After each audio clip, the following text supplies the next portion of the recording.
আব্দুল্লাহ বিন মাসউদ রাদিয়াল্লাহু তাআলা আনহু থেকে বর্ণিত, তিনি বলেন রাসূল সাল্লাল্লাহু আলাইহি ওয়াসাল্লাম বলেছেন, লাইসা মিন নাফসিন তামুতু, কোন আত্মা মৃত্যুবরণ করবে না, হাত্তা তুস্তাওফা রিজকুহা, যতক্ষণ না তার রিজিক সে পূর্ণ করে নেয়। আবার শুনেন, কোন আত্মা মরবে না যতক্ষণ না তার ভাগ্যের রিজিক সে কি করে নেয়, পূর্ণ করে নেয়। এখন মানুষ কি একদিন না একদিন মরতে হবে না, হবে না? একদিন একদিন মরতে হবে। তাহলে মরতে হলে রিজিকও ওকে কি করতে হবে, শেষ করতে হবে, করতে হবে না? তাহলে ওর মৃত্যু যেভাবে ওকে ধাওয়া করতেছে, ওর রিজিক ওভাবে ধাওয়া করতেছে। কি জন্য? রিজিক না ধাওয়া করলে তো মরবে না, রিজিক শেষ না হলে তো মারা যাবে না, কিন্তু ওকে তো মারা যেতে হবে। তো ওর মৃত্যু যেভাবে ওকে ধাওয়া করতেছে, ওর মৃত্যুটা বাস্তবে রূপায়ণের জন্য ওর রিজিকও ওভাবে ওকে ধাওয়া করতেছে। আপনি রিজিকের পিছনে কি দৌড়াবেন? রিজিক আপনার পিছনে দৌড়াচ্ছে। রিজিক শেষ না হলে মরবেন না যে আপনি, আর মরতে তো হবে আপনাকে সঠিক সময়। তো আপনার মরণ যেমন আপনার পিছনে দৌড়াচ্ছে, আপনার রিজিক তেমন আপনার পিছনে দৌড়াচ্ছে। এবার আসি, রিজিক যদি আল্লাহর হাতে হয়, রিজিক যদি এভাবেই আমাদের পিছনে দৌড়ায়, তাহলে আমি ঘরে বসে কেন রিজিক পাবো না? আর রিজিক অন্বেষণের জন্য কেন আমাকে কাজ করতে হবে? কেন আমাকে বাইরে বের হতে হবে?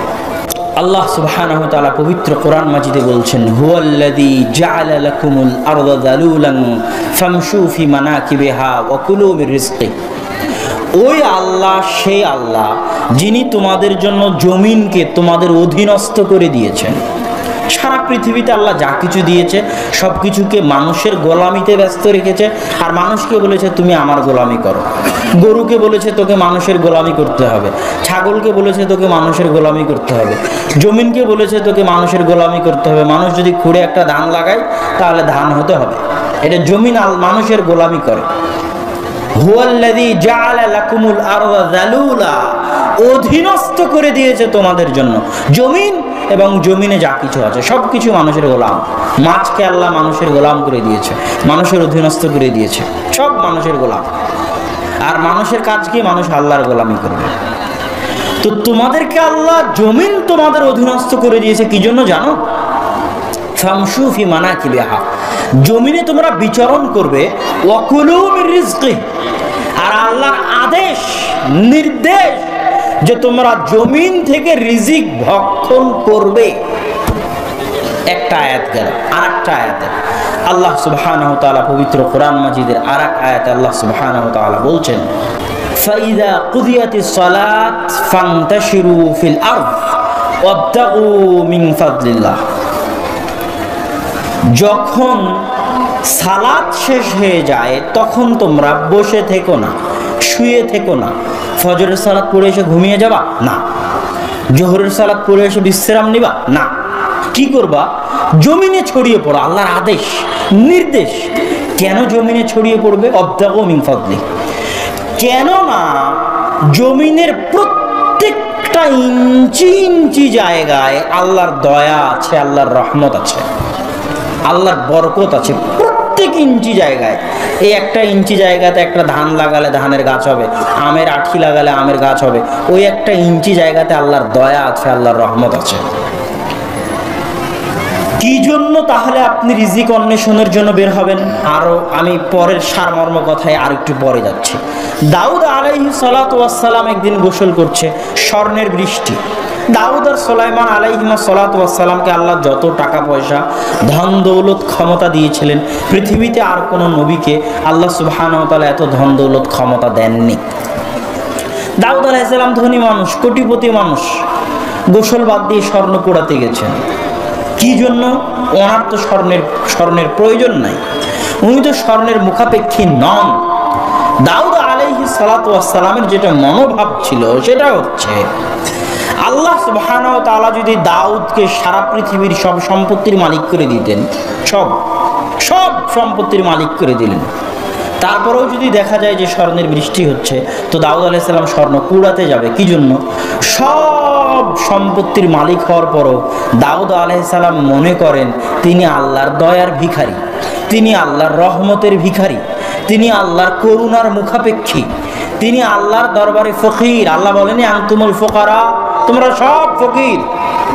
আপনি যদি কোটি টাকার মালিক হন, কোটি টাকা, নওগাঁর মাটিতে মনে করেন আপনার 1000 বিঘা সম্পত্তি আর কোটি টাকার মালিক হয়েছেন, তারপরও দেখতে পাচ্ছেন এক জায়গা থেকে হালাল উপায়ে 1 টাকা ইনকাম করার বুদ্ধি আছে, 1 টাকা হালাল উপায়ে। তো ওই 1 টাকা ইনকাম করা, এটা কার দয়া বলেন তো? আল্লাহর দয়া। ওই 1 টাকা ইনকাম না করে যদি আপনি ঘরে শুয়ে থাকেন, আপনি কার দয়াকে অপমান করলেন?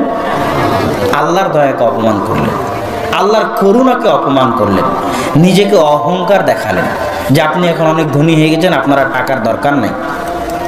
কথা মনে হয় বুঝাতে পারিনি আমি। কিন্তু আপনাকে কি বুঝাতে হবে যে আপনি কোটি টাকার মালিক হওয়ার পরও আল্লাহর রহমতের ভিখারি। ওই 1 টাকা যেহেতু আল্লাহর রহমত, আপনি যত কোটি টাকার মালিক হন, ওই 1 টাকা যেহেতু আল্লাহর রহমত, আমি আল্লাহর রহমতের ভিখারি। আল্লাহর রহমতকে আমি পদদলিত করতে চাই না, আল্লাহর দয়াকে আমি অবমূল্যায়ন করতে চাই না।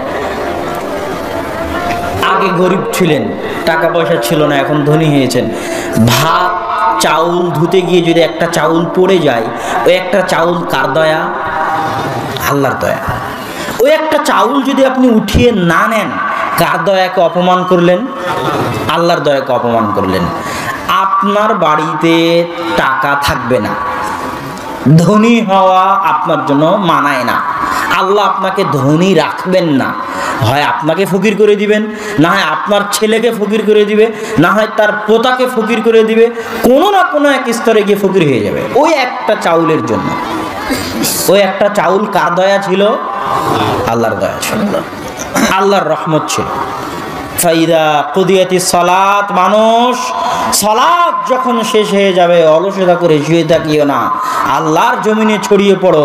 আল্লাহর জমিনের প্রতিটি ইঞ্চি জায়গায় আল্লাহর দয়া আছে, আল্লাহর রহমত আছে। যদি শুয়ে পড়ো তুমি অহংকারী, তোমাকে আল্লাহ কোনোদিন ধনী করবেই না, অসম্ভব, হতেই পারে না। সারা পৃথিবীতে যত ধনী আছে এদের জীবনী পড়ে দেখেন। আমি আমার এক বক্তব্যে একটা বইয়ের নাম বলেছিলাম যে মিরাকেল অফ দ্য মর্নিং, সকালের জাদু, একটা খ্রিস্টানের লেখা। তো ওই খ্রিস্টান ওই বইয়ের মধ্যে লিখতেছে দুনিয়াতে এখন এমন কোনো ধনী নাই, সেটা মুকেশ আম্বানি হোক, বিল গেটস হোক, যেই হোক, যারা সকাল 10টায় ঘুম থেকে ওঠে, নাই। আপনি নিজেও গুগলে সার্চ করে দেখতে পারেন যে মার্ক জুকারবার্গ, যে ফেসবুকের প্রতিষ্ঠাতা, when mark Zuckerberg gets up from the bed, mark Zuckerberg সকালে ঘুম থেকে কখন উঠে? আপনি পাবেন না যে মার্ক জুকারবার্গ 8টায় উঠে, পাবেন না 10টায় উঠে, পাবেন না। সার্চ করে দেখেন, বিশ্বাস না হলে আজকে গিয়ে দেখেন। ও সকাল 5টায় উঠে, 5:30টায় উঠে, 4টায় উঠে, 4:30টায় উঠে, 6টায় উঠে, সকালে উঠে। কেননা আল্লাহর দয়ার মূল্য তারা জানে, ও ধনী হবেই, হতেই হবে। কেন দুনিয়াতে পরিশ্রমের মূল্য আল্লাহ দিবেই, কাফের পরিশ্রম করুক আর মুসলিম পরিশ্রম করুক। আর যে সকাল 10টা পর্যন্ত ঘুমিয়ে থাকবে, ও ধনী হবে নাকি? অসম্ভব, ও হতে পারে না, এটা হতে পারে না। কেননা ও তো আল্লাহর দয়াকে রেখে ঘুমিয়ে গেল, আল্লাহর দয়ার পিছনে তো ছুটলো না, ও তো অহংকারী।